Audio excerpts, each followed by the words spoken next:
Hello everyone, and welcome to today's webinar focused on understanding the end user's needs.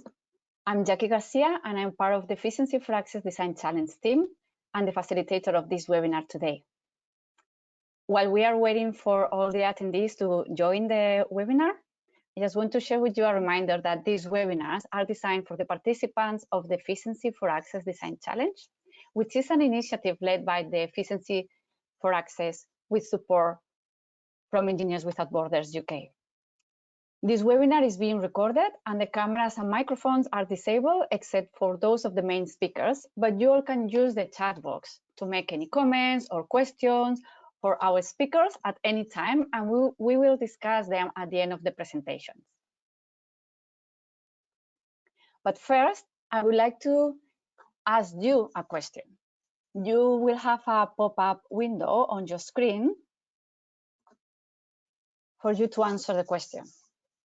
So the question is, have you ever used an off-grid appliance, whether at home, at family, or at a friend's house, or maybe at your university?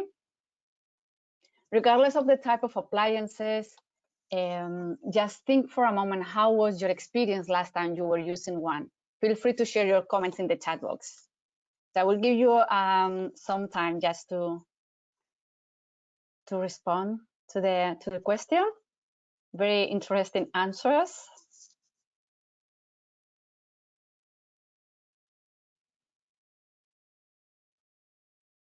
Yeah. Well, 33% say yes at home, 22% at family, 22% at family or friend's house, and 44% has not used an off-grid appliance.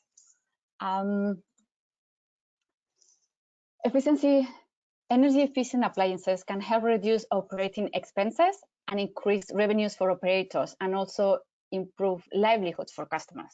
And this webinar, we are going to focus on the end users and the importance of understanding their needs. Our three speakers will share the knowledge and expertise on impact measurement and customer insight, understanding the end user's need with an example from Pakistan, and how to understand the end users. The Q&A section at the end of the presentation is your time to ask the speakers your questions. So please share your questions and comments in the chat box throughout the webinar. And at the end, you will have the opportunity to give your opinion in a very short survey on your experience on this webinar. Now, I would like to introduce you our speakers today. Pranav Sridhar is a senior associate at 60 Decibels, where he helps impact funds, non-profit and social businesses measure and manage their impact. He works closely with several mini-grids, solar home system and solar appliance companies in South Asia and East Africa to help them listen to their customers. Pranav is also the co-founder of One Day Health, a UN and Queen's Commonwealth recognized network of primary health centers in northern Uganda. He has a Master's of Management Studies from the Fuqua School of Business and Bachelor from Shehryar University. Muhammad Shehryar is founder and managing director at Harness Energy. The company sells high-quality solar products, including solar lanterns, solar home systems, and solar fans to low-income Pakistanis. He has over 9 years of work experience in the rural economy, focused primarily in the irrigation and energy sectors. At Energy and Harness Energy, he's in charge of business development, institutional partnerships, and strategy. Shehryar studied economics at the Duke University of Fulbright Scholarship. And apart from a passion for renewable energy, his interests include evolutionary psychology, astronomy, and cricket. Katherine Owens, Katherine serves as head of M-KOPA Labs, dedicated research and development arm of the market-leading connected asset financing company. In her role, she oversees the development of early-stage product conceptualization to advance the company's next generation as pay-as-you-go assets. Prior to M-KOPA, she worked at the Environmental Defense Fund, where she shaped public policy to advance the emerging clean energy economy and adoption of frontier technologies. Katherine earned an BA in Business Administration from Rhodes College and her MBA from London Business School. And now, without further ado, I will give the floor to Pranav.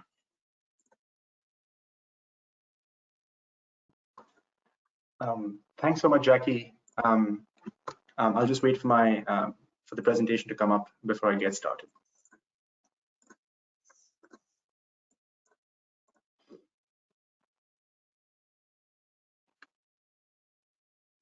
Can you see the presentation? I still see the quick poll, Jackie, not the presentation. Oh, I'm really sorry. Sorry. Can you see it now? Nope. Yes, I can now, Jackie. Thanks so much. And thanks so much, Jackie, for that warm introduction and a very, a big hello to everyone.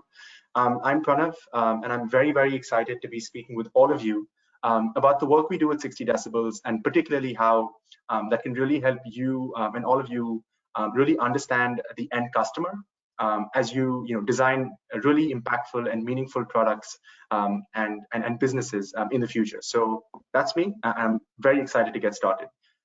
So Jackie, if you could move to the next slide.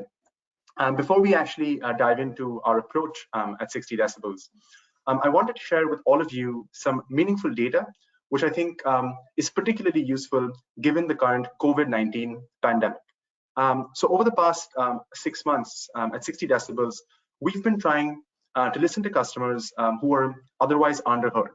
So at the beginning of the pandemic, we found that while there was a lot of data through online surveys about the impact that the pandemic was having on customers and individuals and communities around the world, oftentimes those without access to technology often get unheard. And so in 60 Decibels, we began trying to understand the impact of the pandemic on the most vulnerable. And what you see on your screen is a chart that captures data from over 20,000 interviews from over 19 countries. And what we asked customers, specifically in the off-grid energy space, was about trying to understand their poverty levels, the changes in their financial situation, the coping mechanisms they were using at this time, as well as changes in food consumption as a result of the pandemic. And on the screen, we find the chart has in red those who are extremely or very vulnerable, and to the right, customers who are actually coping reasonably well with the pandemic. And essentially what we see is that these results vary widely by country. And so as you can see in Rwanda, about 53% of customers reported being either extremely or very vulnerable, whereas in Tanzania, that was under 5%. And we feel like this data is particularly impactful, not just for organizations and social businesses trying to serve off-grid energy customers, but also governments and policymakers who can really identify the solutions that can have the greatest impact on those who are most underserved. Jackie, if you can move to the next slide. What I want to emphasize here was also some of the research that we've done on trying to understand customer satisfaction levels across the off-grid energy space. So in a lot of our surveys, we ask customers about the Net Promoter Score, or the NPS, which is a common proxy for customer satisfaction and loyalty. We ask customers how likely they are to recommend a company's products or services to a friend or family member, and use that to provide companies a score between -100 to +100, the positive score being better. And what I want you to just focus on here is that we've actually presented these insights at a subsector level. So what you see is that solar lanterns, solar lantern customers report a very high NPS of 67, whereas customers in the mini grid space report a slightly lower NPS of 30. Now, a couple of explanations for this is, particularly for solar lantern customers, this is often their first modern energy product, and because there's a tremendous substitution impact of them going from another source of light, say like kerosene lamps, to a much better one like solar lanterns. They typically report very high levels of satisfaction. And particularly for all of your interest, the appliances NPS, as you can see, is about 38. And our understanding through a lot of customer research is that this is primarily because the appliances space is still very nascent, And oftentimes, the challenges that companies and customers are facing are first-time challenges, and so taking them and solving them often takes longer. And second is that because some of these products are more early, we find that they're also targeting a slightly higher income segment within the off-grid energy space, which often comes with perhaps increased expectations and sometimes lower customer satisfaction. So with that, I just want to move to just emphasizing to all of you where our data really comes from. So Jackie, if you could move to the next slide. I just want to emphasize that all of our data and all of the results we present are essentially a synthesis of many conversations, many interviews that we've had with off-grid energy customers across the world. And so it's because we have these conversations and interviews with the end customers of off-grid energy companies that we're able to provide insights that we hope will help all of you design products that are more effective and can have a high impact. So with that, Jackie, if you can move to the next slide again, I just wanted to give all of you a quick snapshot of who we are. 60 Decibels is a customer insights and impact measurement company, and we help impact investors, funders, foundations, social businesses, and nonprofits measure the impact of their work by speaking directly to their end customers. We do this as of today, we've actually completed over 130,000 interviews in over 40 countries around the world. And all of these interviews are conducted in local languages by in-country researchers with standardized survey sets, which not just allows us to tell an organization how well they're doing or the impact they're having on their customers, but also be able to compare that with other similar organizations, either in the same sector or in the same geography. So they can learn best practices and keep improving from there. If we can move to the next slide.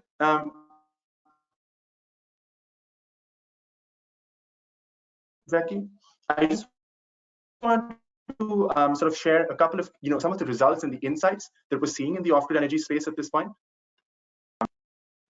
Great. So a couple of the key highlights that we see. The first up, in our work with over 35,000 off-grid energy customers, we find that over 9 in 10 report very positive quality of life improvements as a result of their energy product. We find that these are typically to do with light, with improved access to lighting, reliability, and convenience. Customers often also speak about improved incomes, reduced costs, and health improvements. For most of these customers, this is their first time accessing an energy product. And while these are really positive outcomes, what we do find is that most of the energy customers that we speak with on average are reaching about 37% of people living in poverty, whereas on average in these countries, about 60% of the population is living in poverty, which suggests that companies have an opportunity to increase their reach to low-income customers. Another challenge that comes up in the space is the fact that 1 in 3 customers report experiencing a challenge with their product or service, and 2/3 of these challenges go unresolved, which means there's potential for negative word of mouth. It's also the fact that if a customer does not have a fully functioning product, they don't actually experience the full benefit of it. And that's something that with improved customer service, companies can improve customer experience overall. And the last point on the overall space is the fact that over-indebtedness is currently a small problem, but with the COVID-19 pandemic, over-indebtedness levels have gone up significantly, and an area for companies to support their customers with. And so the last 2 slides that I just wanted to move to, are just about, Jackie, if you could move to the next slide. I just wanted to sort of lay out a framework for the appliances space as well. So a very quick introduction to the 60 Decibels Impact Index, where we using data around who the customer is, which is whether or not companies are reaching low-income customers, the what of the impact, which is essentially whether or not they're experiencing quality of life improvements, and third being contribution, which is this the first time a customer is receiving a product, and if they have access to alternatives or no. We've created an index that helps us define an overall impact of a particular company. And so essentially, through this triangle, the idea that we're trying to the message we're trying to convey is that larger triangles, meaning higher poverty reach, higher impact, as well as higher contribution, and smaller triangles are lesser impact. And so if we move to the next slide, Jackie, I just wanted to mention this in the context of appliances specifically. So what you see on the left is the 60 Decibels Impact Index for our work in the appliances space. And what we find is that while appliances companies are high on contribution, which means that the customers of appliances companies are typically receiving these products for the first time and don't have access to very many alternatives. However, appliances companies are reaching less low-income customers, which means a higher income segment compared to other off-grid energy companies. And second, the fact that the impact outcomes are still not as deep as some of the other products and services in the in the off-grid space. And so in the last few minutes, I just wanted to quickly share some of the insights we're seeing in the appliances space. The first one being the fact that in solar TVs, for instance, customers are reporting much lower stress levels and increased levels of information and education because of their solar TV. With solar water pumps, customers report increased incomes and specifically mention a reduction in their workload and time spent in irrigation from before and after using the product. Refrigerators, while they are being used for a wide variety of refrigeration purposes, are still leading to slightly higher levels of over-indebtedness. And clean cooking companies are in a challenging space because in addition to product uptake, they also require to make behavior change and are being very effective in targeting women. So this was sort of an overview of the insights that we're seeing, both in the off-grid energy space as well as in the appliances space. And so Jackie, if you can move to the last slide, just want to emphasize that we will be sharing a number of resources like our Why Off-Grid Energy Matters report that has these insights in greater detail, as well as our COVID dashboard that gives you live updates about the impact of COVID on customers around the world. And so with that, I'll just pause and happy to take any questions at the end of the presentation. Thank you so much. Thank you very much, Pranav, for this excellent presentation. And now, Shehryar, if you're ready for your presentation. Yeah, Jackie, I'm ready. Can you see me? Yes, the floor is yours. Okay, thank you. Thanks everyone for logging in. This is Shehryar from Harness Energy.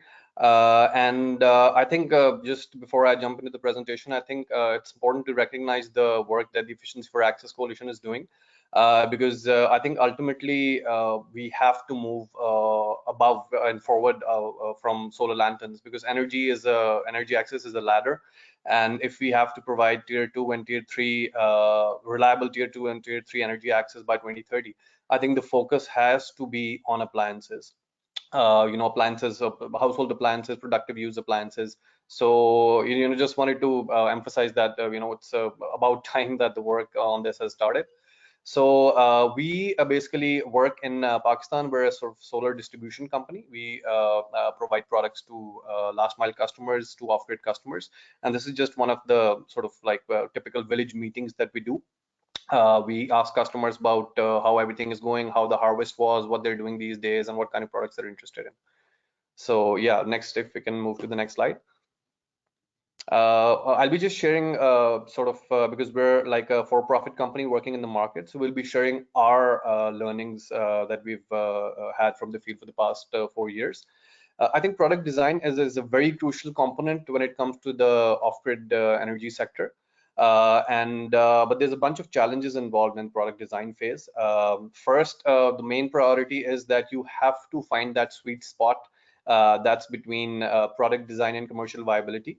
Because if you've created like a crazy engineering marvel kind of product, but if it's not affordable, if it's not reaching the people who actually need it, and it's not commercially viable, then generally it'll be one of those products that'll just be left on the shelf and people forget about it. So just to move forward on some challenges that generally we've seen in the product design phase. First, that product design and innovation and the commercial viability of that specific product. Generally, these two competencies, they develop independently. Why? Well, firstly, because the people who are in charge of these departments, engineers generally, not to generalize, but generally speaking, what we've seen is they're passionate about machines, numbers, circuits and electronics. But these most of the times these people are not the ideal people to market the end product to the customers, because you have to use the language that's being used on the field. You have to have that human connection, behavior change campaigns. And also because manufacturing and marketing are completely different ball games when it comes to the off-grid sector. Then you also have to ask yourself, why are you designing the product? Is there a need for this product, or are you just doing this as a sort of like a research project, a PhD thesis, Will the product have a market feasibility when it's eventually ready? Of course, a very important question is who will the end customer be? Like, let's say if you develop clean cook stoves, I think you can squarely focus your attention on people who are using biomass or cow dung or briquettes for fuel. You won't really be targeting them to middle class, upper middle class, urban centers. So of course you have to have an idea about the customer profile as well. What their income levels are, what's the family size, and what their sort of preferences are when it comes to energy consumption. And of course you have to have a very good idea about the value chain. I'll give you a very good example. Everyone is familiar about solar lanterns. So like more than 90% of the production of solar lights, portable solar lights and solar lanterns is done in Guangdong province in China, in Shenzhen mostly. But all the factories that produce these products they almost always export their products. So these products are not needed in Shenzhen, they're not needed in Shanghai, not in Singapore. Uh, the end customer that they're targeting are poor income, low income families in sub-Saharan Africa and South Asia. That's where the biggest sort of off-grid chunk of the population is. Now, there's a bunch of products available to alleviate energy poverty, no doubt about that, like hundreds of products available off the shelf. But still, despite 15 years of work in the field, we still have like hundreds of millions of people who are living in energy poverty. Why? Because product design is just not just one phase of the value chain. You have to understand distribution, you have to find local partners, you have to see whether the product that's sort of being successful in Kenya, will it be a good fit in the Indian market or the Pakistani market. So it's very important to while you're designing the product, while you're working on the engineering part, you also focus on the value chain. And if you just see this green arrow, we've seen that when you're talking about the bottom quartile or the so-called bottom of the pyramid customers income wise, it's always good to focus on the bottom up approach rather than a top down approach.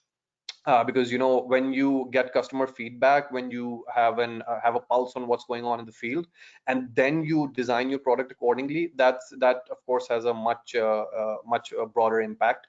One example we've seen that so Pakistan and India, from what we've judged, are on a slightly higher trajectory on the energy ladder when it comes to East Africa, and weather-wise they're really hot.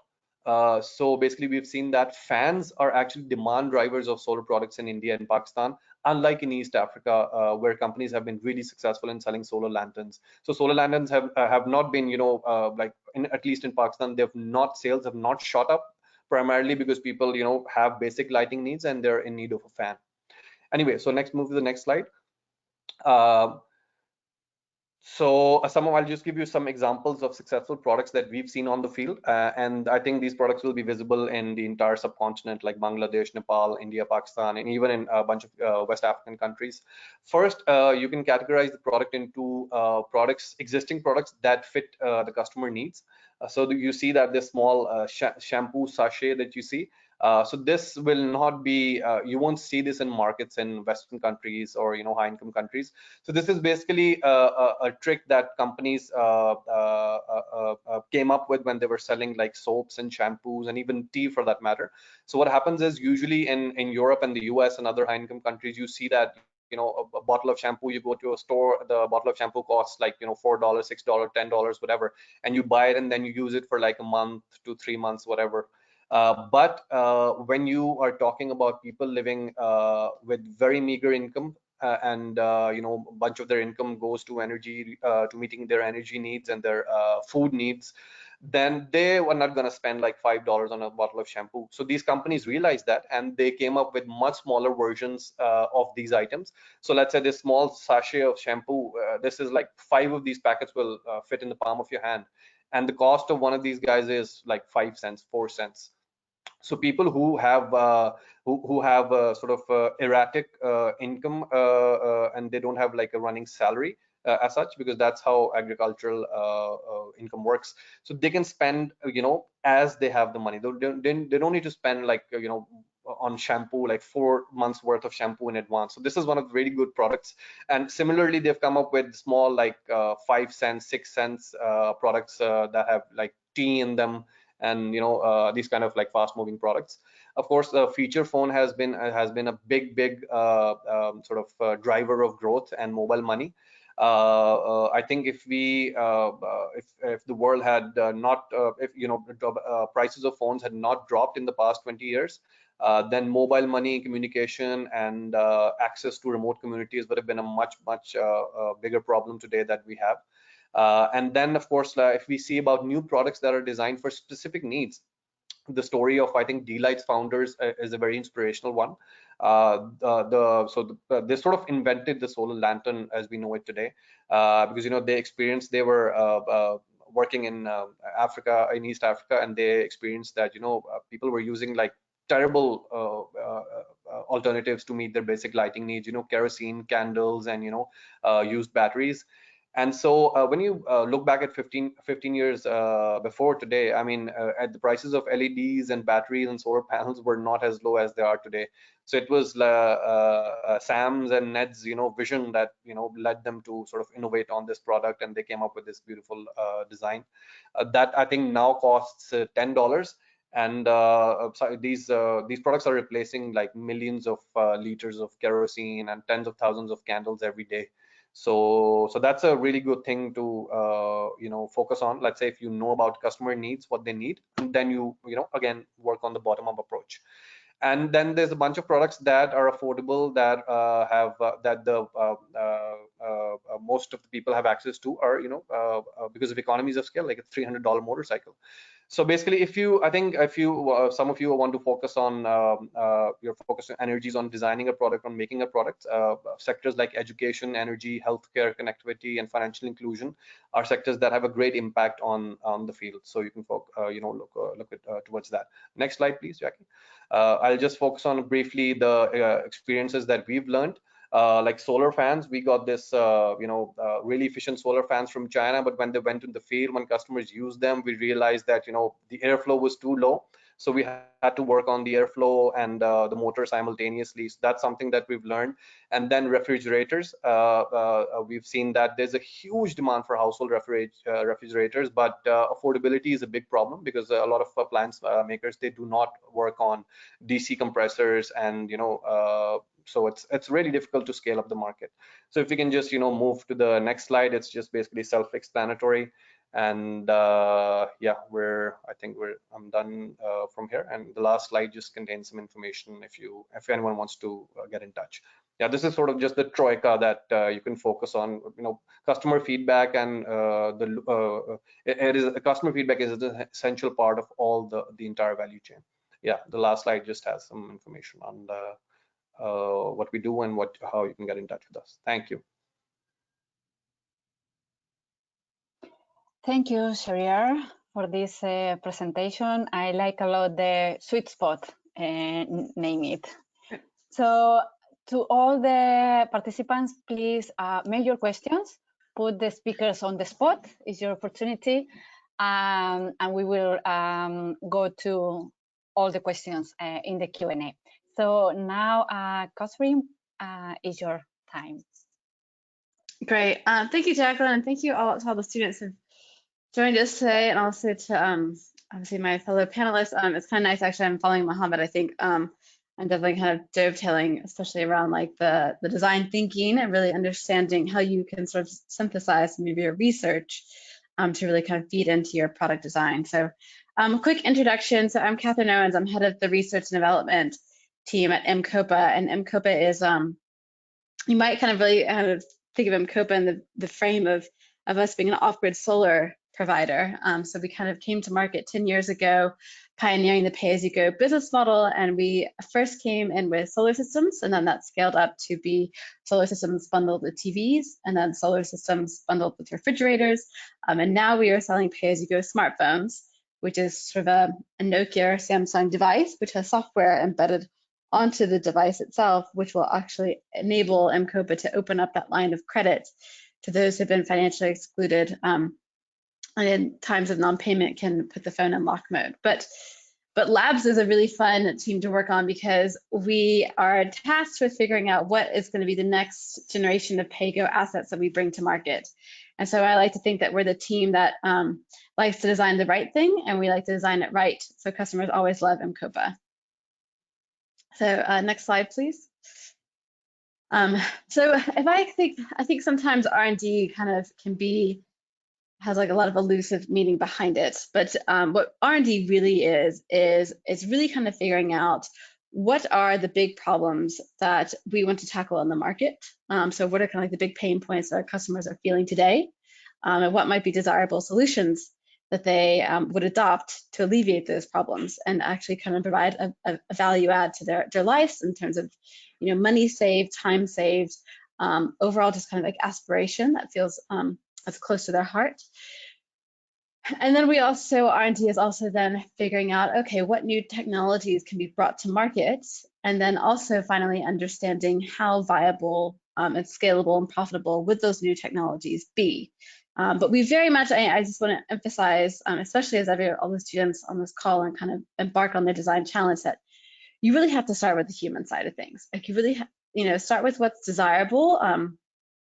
And, kind of famously in the words of Einstein, he said, if you have an hour to think about a problem, I will spend 55 minutes thinking about the problem itself, and I will think of 5 minutes thinking about the solution, right? And the solution is really going to be the feasibility side of this Venn diagram and the viability side of this diagram, right? 95% of your time should be focused on what's desirable for the human. And to do that, you really have to listen again, iterate, and you kind of just keep going through this whole journey. And which we can, if you move on to the next slide, Jacqueline, is further illustrated with the double diamond, which is really kind of like the bread and butter framework that labs always falls back on when we are thinking about different concepts and prototypes that we want to test in the market. So how does this relate to understanding the end user?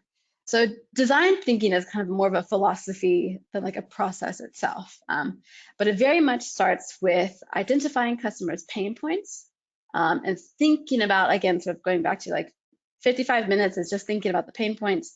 5 minutes is then thinking about potential solutions for that, right? And so if we start along this double diamond, the first place you want to start is just with the general problem, right? And then your thinking should get big, right? It really should just start to becoming like a wider and wider funnel of ideas that can go in, or like at least this is the listening section, right? What are the insights and what is the information that the customers are telling you as you really start to discover more and more about this problem? And once you've kind of thought, okay, but I think I've exhausted all the discovery stage, like I've learned everything I think I can from customers around this specific problem, then you start to converge your ideas, right? And you start to find what actually maybe some of those solutions are. And you start to develop some prototypes to stress test your initial hypotheses and the technology that you have in mind, right? And this is a little bit like, I'm sure a lot of you are students and you've taken lots of science classes, we very much think about a hypothesis-led approach, right? I don't want to start with answers, right? I just want to start with vague ideas of being like, I think this is the right way to go. I think this might be a solution, but I have to test it to know, right? And in that testing, I'm going to learn a little bit more. I'm going to go back to my discovery phase, right? This is an iterative journey, so you will always be flexing in between discover and define until you can be able to finally get actually to a point where you're really starting to, you've been listening, you've been testing, you've been iterating, and your concept is getting more and more refined and it's getting better shaped, and customers are going to start telling you like, okay, yeah, actually this is solving my problem, right? So you keep testing those concepts to ensure there's fit, there's impact and scale. And that fit, impact and scale is really kind of going back to that original Venn diagram I showed before, right? Is it desirable? Is it feasible? Is it viable? And at a certain point, after you've done a lot of that testing and you've been converging a lot of your ideas, you're going to get to the point where you have the problem is very defined. And now you're ready at a point when you can start to really develop that solution. And then after even more testing, you can go to a point where you can really start delivering what will finally be a specific solution that you can bring to market. It is a journey. It can be sometimes mind-boggling. Sometimes you just want to like throw ideas out the window. It can be very frustrating. But I have some tools I wanted to walk you through today that I think can help you be able to synthesize a lot of the research that you could be doing in the field to really to hone in on both the left side of this double diagram, the discover and the define stage. Jacqueline, if you can move on to the next slide for me. Oh, let me just, I guess it's a little bit of a point of pride for M-KOPA Labs. So as I was kind of contextualizing at the beginning, M-KOPA Solar came to market, gosh, about 10 years ago. I'm happy to say that earlier this week, we reached our 1 millionth customer. So it was really, really, we have been celebrating internally on reaching that tremendous milestone. But it's taken a lot to be able to get to that 1 millionth customer. And we've certainly been testing and building out a wider set of products that continue to address different customer needs. So first, again, it was just the solar lighting systems. And then eventually we said, like, okay, actually we can, if we think about, we can making a TV that's really high efficient and we don't need such a big battery. And then we can bring to market a pay-as-you-go solar powered TV, which eventually won E4A's Global Leap Award.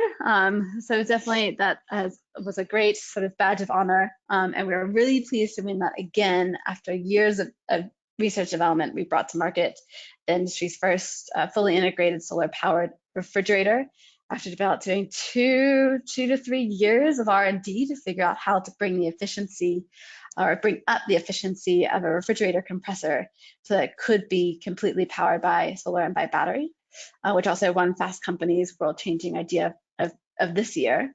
And the most recent thing that we brought to market, 2 minutes, gosh, is a pay-as-you-go smartphone. So really quickly, Jacqueline, if you can move on to the next slide. I want to walk you through some of the additional tools to really help you get into the heart and mind of customers, right? So that you can finally design for the end product.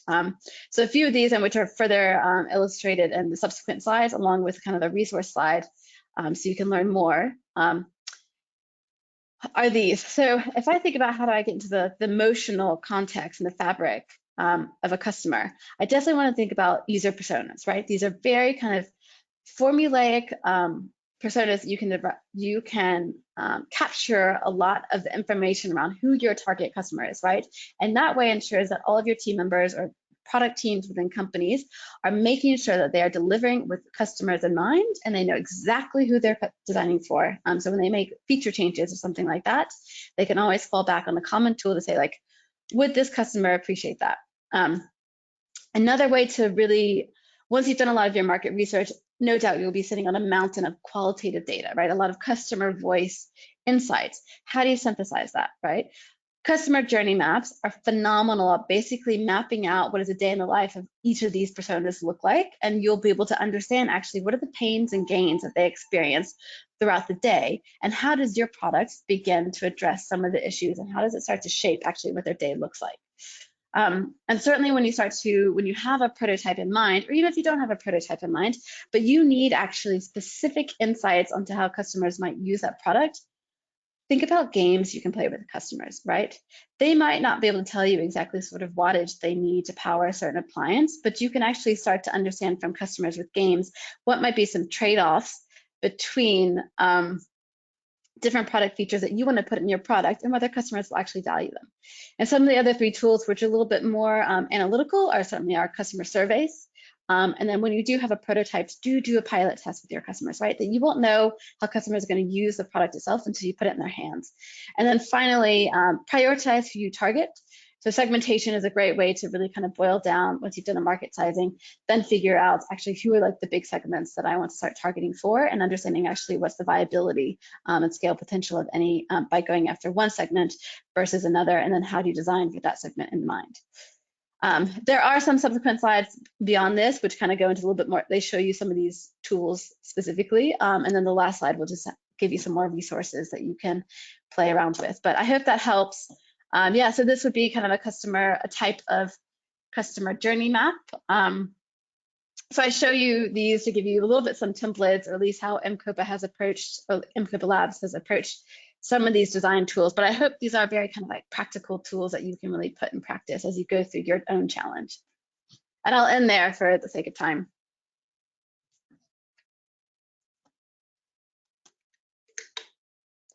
Thank you, Katherine, for this presentation. And congratulations for the milestone of the 1 million customer. Thank you. So thank you all for your excellent and informative presentations. I hope the attendees have enjoyed as much as as me and learned something new today. And now I would like to open the floor to questions from our participants. So please share your questions to our speakers on the chat. In the meantime, I have some questions here. What do you see are the key steps students participating in the Efficiency for Access Design Challenge should take to ensure they understand the end users' needs? I know we've been discussing briefly today, but if you can give like a summary of key steps, I don't know if who wants to take this call.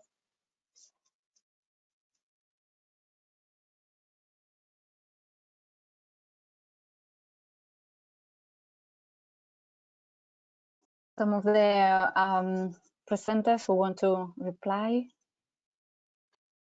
Sure, Jackie. Hi, this is Pranav again. Can you hear me? Yes. First off, I just first off really enjoyed, hearing both Katherine and Shehryar's presentations and understanding how sort of they really take the customer or the user-centric approach in designing the products. So, just wanted to share that, and that was really, really helpful. To answer your question in a summary, I think, at least in our experience, I think one of the things that I would just suggest, given our work at 60 Decibels, is that I think there's two elements to that. One is sort of just really sort of going out there and speaking to customers in the space more broadly to understand specific challenges or pain points, as Shehryar mentioned, that they're experiencing. So differences in geography, differences in subsectors, so something that might work in India or Pakistan, not working in Kenya or Tanzania. But I also think that one of the things that at least that that we've found is that if you actually identify specific metrics to track after the product has been launched, or that you've actually started serving customers, then consistently tracking those specific customer metrics over time is something that provides companies significant value. So a specific example of that, for instance, is we did work with Solar Now, which is a solar home systems company in Uganda. And in our research with them, one of the things we found was a very simple design change. So in the beginning, what they were doing was actually providing a solar home system with 3 connections for the bulb inside the house.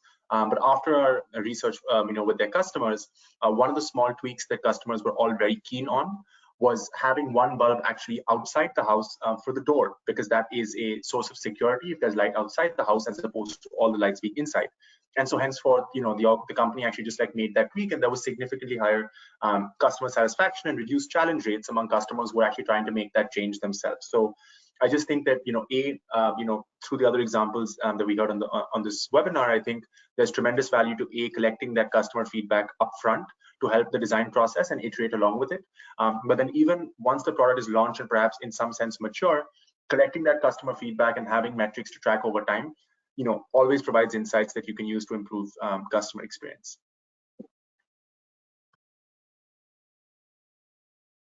Thank you for this answer. What do you see is the role that product design can play in increasing or generating livelihoods income? Who would like to take this question? Yeah, I'll just jump in for a little bit, Jackie.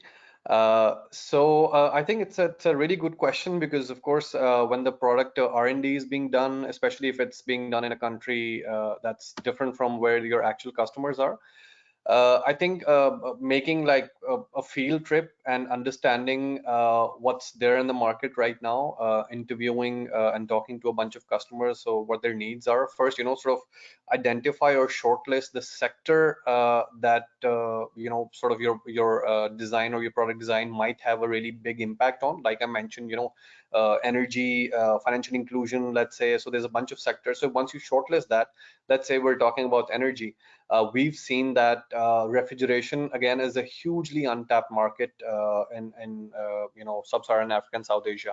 But why isn't if there's a missing market, then why isn't someone capturing it? If there's profit to be made, there's an incentive. Why isn't anyone doing it? First, I think there's a big a product design flaw that sort of people are used to making like AC 220 or 110 volt refrigerators that have two doors that are big in size. And so they sort of they just think that if they change the compressor, if they change the technology to DC, the same product might work in villages, but that's not the case.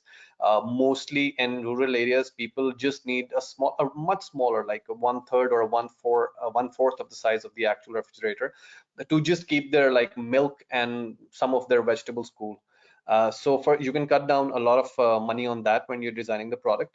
And of course, secondly, you can of course you have to sort of see how to, if I go into the details, how the compartments should be in the refrigerator, and whether the compressor does it have to have that like super efficient, it has to have a super efficient compressor compared to the amount of cooling it is delivering. So just a few random thoughts in my head that we saw in the field when we were going there.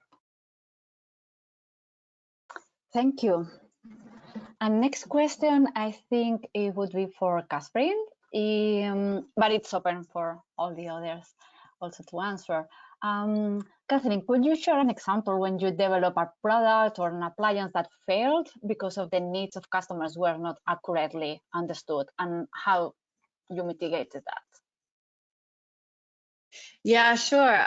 It's actually, the fridge is a good example to look at, because again, it was like a 2 to 3 year R&D journey that we did in partnership with another company they were kind of the world's global leader in design and manufacturing refrigerator compressors, and they wanted to build a product specifically for the African markets. They knew it needed to be they wanted to be a pay-as-you-go solar powered asset. And it was very interesting, because when we were doing a lot of the market research and kind of testing different iterations of the prototype, very much, we were kind of testing 2 different sizes. One was like a 50-liter fridge, and the other one was a 100-liter fridge. And when we would go do market surveys or kind of give different prototypes to customers and we ask them, like, okay, well, which model do you prefer? They would always select the 50-liter fridge because it was cheaper. So we thought, okay, great. And actually this matches up with about, the volume that's needed for a customer's kind of storage needs, about, storing all their perishable goods, because customers tended to be frequent shoppers. They weren't buying, a week's worth of groceries at a time. They were buying like for 1 or 2 days. So M-KOPA was very confident that it would go to market with a 50-liter refrigerator. It was a, lower price point product. We assimilated what was like a mock commercial launch. So we were giving it to our sales agents. They were going out, they were selling and marketing it, and no one was buying the fridge. And in fact, if we had actually a few customers, we sold the fridge to them on the phone. They would go into the shop, and a couple of times a customer came in, cash in hand, looked at the fridge and said, "Oh, it's so small. I'm not buying that." And we recognized in this instant that I was like, okay, previously we were doing market research. When customers were given a choice between a larger size and a smaller size, they defaulted to the smaller size because of the lower price point, because of the choice. But we recognized is actually what they really wanted was a larger size. And so it wasn't a total failure. What we did is we very much kind of put our nose to the grindstone, and we looked to see about how we could get the product cost down for that larger size. And actually a couple more kind of iterations and testing and supply chain analysis, we were able to bring that larger size to market at the same price point as a smaller fridge. And that was fundamental, because if we hadn't been able to do that cost down exercise, then we would not have been able to I don't think the fridge would have taken off as it has. It still isn't like our fastest growing product, but it certainly was a good lesson for us, that you really kind of need to get into kind of actually what are the key drivers of a customer's purchasing behavior. Thank you, Katherine. Yeah, we have one question from Alec Womo. Hopefully I pronounced it correctly. Is asking, besides innovation of new products, what can be done to improve literacy in the off-grid sector, especially regarding system sizing? most end users in low income settings, for example, don't size their system, which lowers efficiency.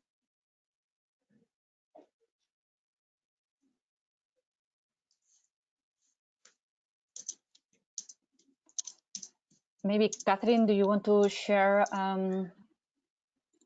something with Alec Woman? Can you repeat the question? I'm just not totally sure. Of course, yeah. Yeah. It's saying, besides innovation of new products, what can be done to improve literacy in the off-grid sector, especially regarding system sizing? Right. So this is literacy in terms of like customers' understanding of wattage and capacity, or? Yeah, I guess it's asking more about the how to improve literacy of the end users, no? Okay. Their understanding. Size. It seems like a tricky question, Alec Woman. Yeah, I'll just share our experience if you want, Jackie, Yeah. Katherine, if I. Perfect. That'd be Yeah. helpful, yeah, because I was gonna say I actually need to jump in like 2 minutes. Yeah, so what happened is in Pakistan, like I mentioned, Pakistan and India, fans are demand drivers. So we saw that initially, the standard products that market leaders like D-Lite and Sun King were making for East Africa, like 12 watt or 20, 30 watt systems, or even 40 watt systems that were able to run a television, 2, 3 lights and all. They did not really work here at all because, the fan consumes so much power and people need to run the fan for at least 15 hours a day. So it has to have a big battery. It has to have a bigger solar panel. And again, on the other side, what was happening in the market was that people were using these really inefficient, like bad motors, fans run by really bad motors, like consuming 50 watt of powers on DC. And they were running them on like 150 watt, 170 watt solar panel, like low quality panel. So there's this perception that, bigger solar panel gives you more energy, even though the qualities that they're using, they don't give you such a reliable energy. But then when we went to the ground, it was really hard for us to explain to them because we only sell IEC certified products. So we had to tell them that this 80 watt solar panel with an LFP battery gives you as much of energy service as a 150 watt low quality solar panel and a flooded lead acid battery, because you have to, when you have to convince people, what kind of value they're getting out of their products, like number of hours that the fan runs rather than the wattage and the size of the solar panel. And I think that's where how you communicate that in a local language. Let's say, for example, we use this example that, bigger is not always better. That these days, smartphones can do much more than desktop computers, right? Even though they're much smaller in size. So you have to sort of use these innovative examples to explain the concept to them. Yeah, I'll just add to that. I think actually, one good way to kind of really unpack customers' exact energy needs is think about to gamify it a bit, right? That was actually the photo I showed for the observations and games, was actually an exercise that we did around actually what are the product features that and the size of the fridge that customers would actually want. Because fair to say, there's always going to be a balance between power and price, right? Customers may say like, oh, they want this and this and this, they want a system that can power a fan or a refrigerator, TV, and all this stuff. And they're like, okay, well, actually, it's going to cost this much to get it. And then it's like, okay, wait. And then you can actually start to think about, you can use blocks or something or different games to really kind of figure out what's the willingness to pay for each of these appliances they might put behind it. And then that can help you kind of figure out actually what is the system size relative to the kind of with their wallet size. And also kind of what efficiency gains would you need to make to actually give them the sort of power they demand at the price that they can afford. And I'll also add, thank you so much again for inviting me to attend this session. I do need to jump for another call. But thank you again, Jacqueline, and good luck to all the students for your challenge. Okay. Thank you, Katherine. Bye. Have a great weekend. Bye. Bye. We are getting to the end of the webinar, and I want to say a big thanks to all speakers again and to all attendees. We value your feedback and we are very keen to hear from you on your opinion and assessment of this webinar.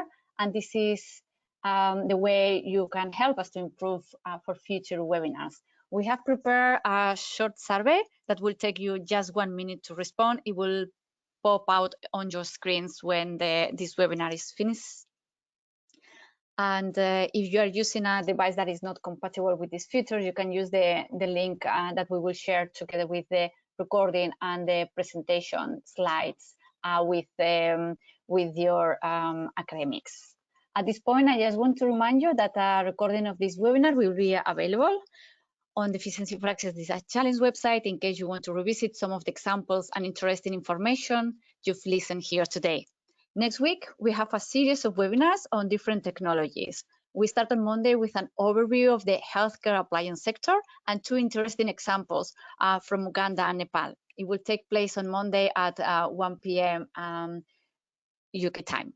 Thank you all and see you on our next webinar.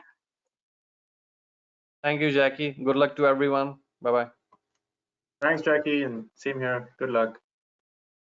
Thank you. Bye.